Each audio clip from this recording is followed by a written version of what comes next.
It's Monday morning. You just woke up. You are slowly brewing your coffee. But you feel something wrong.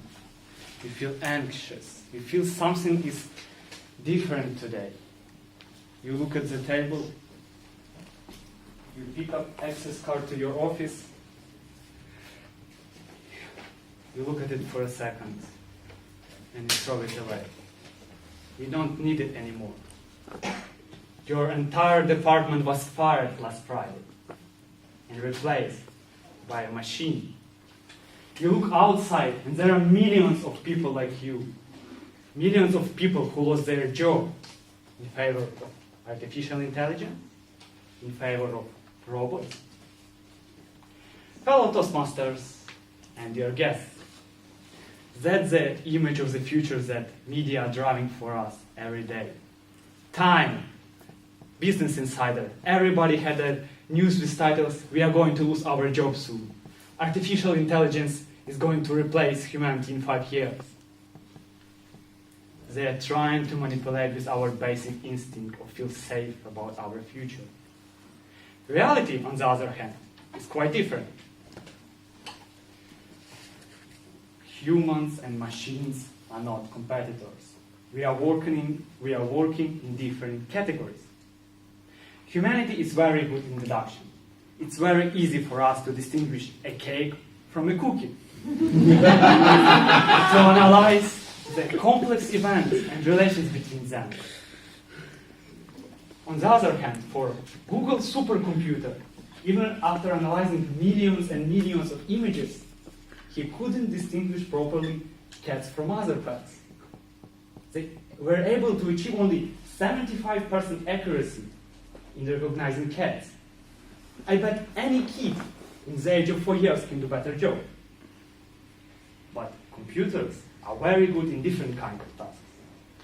If you ask for an average between billions of numbers, you'll get an answer in milliseconds.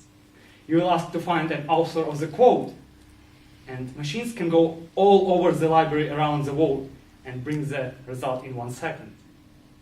We are not competitors. We work in different categories. I prefer to look at the machines as assistants. Assistants that can offload heavy duty of analyzing big sets of data. Recently we were chatting with Helmut about how technology is changing business operations at Shell. And he told an interesting story. For a long time, to start a new oil well, Shell was doing a research for a year. They had a huge department who were analyzing where they should drill the next hole. Nowadays, they're using data from maps, from satellite images, from seismic activity, merges all this data together and put it into a machine. And the machine is giving them results where to make a next hole. And what is the most interesting, they're getting those results in a matter of weeks, not years. Imagine your business improvement for 10 times. How are you going to feel about that? And oil industry is not the only example. In the healthcare, artificial intelligence is already saving lives. Artificial intelligence can predict and guess the diagnosis of the patient much faster and much more reliably than humans. In automotive, self-driving cars already prevent car crashes on the highways. In US, it's already legalized in some areas. And the Netherlands are going to be one of the first countries in Europe who are going to legalize autopilot. Technology is changing each and every industry. And technology is developing on insane pace. Artificial intelligence, machine learning, virtual reality are not just a buzzword anymore. It's happening here and it's happening now. The rapid development made technology accessible to everyone around. When I was a student, I could only dream about getting to technical universities like Stanford, like MIT. But now everybody have access to their online courses.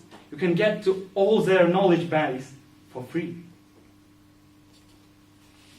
I'll tell you a different story.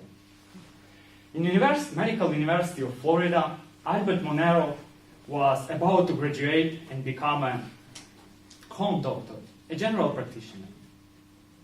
And in one of the evenings, he was just stuck in a traffic jam. He was listening to the interview with the guy who printed artificial hands on the 3D printer. And suddenly data started popping up in his hand, in his head. He knew very well that in US only, over 1,500 children are born with the condition of missing limbs, of undeveloped limbs. And to this number, children who lose limbs in the accidents. He couldn't sleep for an entire night. He knew that he wanted to help those children, but how? He has just a medical education. 1 year later, a company called Bionic Kids that he started is printing artificial 3D printed hands for children for a fraction of the cost. You can get the 3D printed custom-made hand for just over $300. Industry prices at that time were over $20,000. That's how technology can change our life. That's how we can bring next level of advancement to the future. And what is more interesting, he didn't have any technical background. He didn't know anything about mechanical engineering. But he didn't give up. He didn't stop. He was not afraid to get into the world of the technology. He was not afraid to get out of his comfort zone and to start something new. To recap, we and computers, we are not competitors. We work in different dimensions. There are different kinds of tasks that are designed for computers and designed for us. If heavy lifting and big data analysis can be offloaded to computers, humans can take care of creative part. Technology is developing at an insane pace. Soon, everybody will have access to cheap technology, to accessible technology. The programs that are happening around, the courses that are developed by MIT, by Stanford, are getting more and more popular and more accessible to everyone.